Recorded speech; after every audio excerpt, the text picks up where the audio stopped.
غور سے سن لو کہ تم لا الہ الا اللہ محمد رسول اللہ کے پیارے کلمے کو بدنام کرنے والے ہو، نہ کہ احمدی۔ اگر تم اپنے آپ کو حق پر سمجھتے ہو تو خدا کے حضور رو اور فریاد کرو کہ اللہ تمہارے لیے نشان ظاہر کرے۔ لیکن یاد رکھو کہ اس زمانے میں خدا تعالیٰ کے اس فرستادے اور آن حضرت صلی اللہ علیہ وسلم کے عاشق صادق کے خلاف دعائیں اور نعرے بھی ہوا میں اڑ جائیں گے۔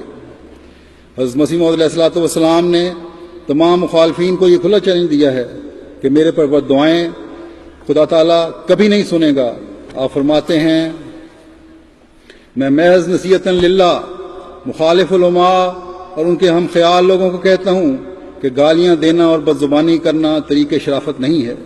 اگر آپ لوگوں کی یہی تینت ہے تو خیر، آپ کی مرضی، لیکن اگر مجھے آپ لوگ کاذب سمجھتے ہیں تو آپ کو یہ بھی تو اختیار ہے کہ مساجد میں اکٹھے ہو کر یا الگ الگ میرے پر بد دعائیں کریں اور رو رو کر میرا استحصال چاہیں۔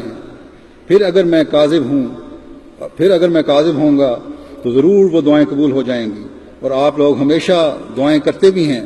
لیکن یاد رکھیں کہ اگر آپ اس قدر دعائیں کریں کہ زبانوں میں زخم پڑ جائیں اور اس قدر رو رو کر سجدوں میں گریں کہ ناک ہس جائیں اور آنسوؤں سے آنکھوں کے حلقے گل جائیں اور پلکیں جھڑ جائیں اور کثرت گریہ و زاری سے بینائی کم ہو جائے اور آخر دماغ خالی ہو کر مرگی پڑنے لگے یا مالی خولیا ہو جائے، تب بھی وہ دعائیں سنی نہیں جائیں گی، کیونکہ میں خدا سے آیا ہوں۔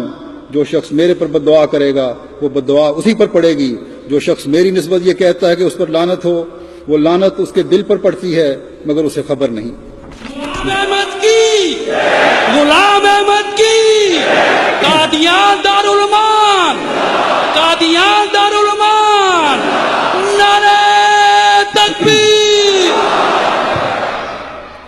آپ فرماتے ہیں میری روح میں وہی سچائی ہے جو ابراہیم علیہ السلام کو دی گئی تھی، مجھے خدا سے ابراہیمی نسبت ہے، کوئی میرے بھید کو نہیں جانتا مگر میرا خدا۔ مخالف لوگ اب بس اپنے تئیں تباہ کر رہے ہیں، میں وہ پودا نہیں ہوں کہ ان کے ہاتھ سے اکھڑ سکوں۔ اگر ان کے پہلے اور ان کے پچھلے اور ان کے زندے اور ان کے مردے تمام جمع ہو جائیں اور میرے مارنے کے لیے دعائیں کریں تو میرا خدا ان تمام دعاؤں کو لعنت کی شکل بنا کر ان کے منہ پر مارے گا۔ دیکھو سدھا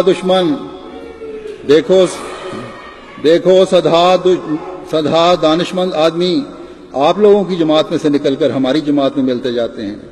آسمان پر ایک شور برپا ہے اور فرشتے پاک دلوں کو کھینچ کر اس طرف لا رہے ہیں۔ اب اس آسمانی کارروائی کو کیا انسان روک سکتا ہے؟ بھلا اگر کچھ طاقت ہے تو روکو۔ وہ تمام مکر و فریب جو نبیوں کے مخالف کرتے رہے ہیں وہ سب کرو اور کوئی تدبیر اٹھا نہ رکھو، ناخنوں تک زور لگاؤ، اتنی بد دعائیں کرو کہ موت تک پہنچ جاؤ، پھر دیکھو کہ کیا بگاڑ سکتے ہو۔ خدا کے آسمانی نشان بارش کی طرح برس رہے ہیں مگر بدقسمت انسان دور سے اعتراض کرتے ہیں۔ جن دلوں پر مہرے ہیں ان کا ہم کیا علاج کریں؟ اے خدا تو اس امت پر رحم کر۔ نعرہ تکبیر۔ اسلام احمدیت، حضرت خاتم الانبیاء حضرت محمد مصطفیٰ غلام احمد کی، غلام احمد کی خلافت احمدیہ، خلافت احمدیہ، حضرت امیر المومنین، نعرہ تکبیر۔ مخالفین احمدیت اور دشمنان احمدیت کے ظالمانہ فعل اس بات کا ثبوت ہیں کہ وہ دعاؤں سے اور دلائل سے تو جماعت احمدیہ کا مقابلہ نہیں کر سکتے۔ انبیاء کے مخالفین کا رویہ اپناتے ہوئے طاقت اور حکومت سے مقابلہ کریں، بس جس حکومت و طاقت کا تمہیں زوم ہے اس کا استعمال بھی کر لو، بلکہ گزشتہ 121 سال سے کر رہے ہو۔ کیا اس مخالفت سے احمدیت کے قدم رکے ہیں؟ احمدیت تو ہر جہت اور ہر سو پھیلتی چلی جا رہی ہے۔ ہر مخالفت کے بعد سعید فطرت احمدیت کی طرف متوجہ ہوتے ہیں۔ اس تازہ ظلم کے بعد بھی کئی سعید فطرت اس حوالے سے ہی احمدیت یعنی حقیقی اسلام کی آغوش میں آئے ہیں۔ لاہور کے واقعے کے بعد کافی بیتیں بھی آ رہی ہیں اس واقعے کو دیکھ سن کر۔ اس واقعے کے بعد یہ فتنہ و فساد پیدا کرنے والا ٹولہ جو ہے مخالفت اور گھٹیا زبان کے استعمال میں مزید بڑا بھی ہے۔ اس کے باوجود لوگوں کی توجہ پیدا ہو رہی ہے۔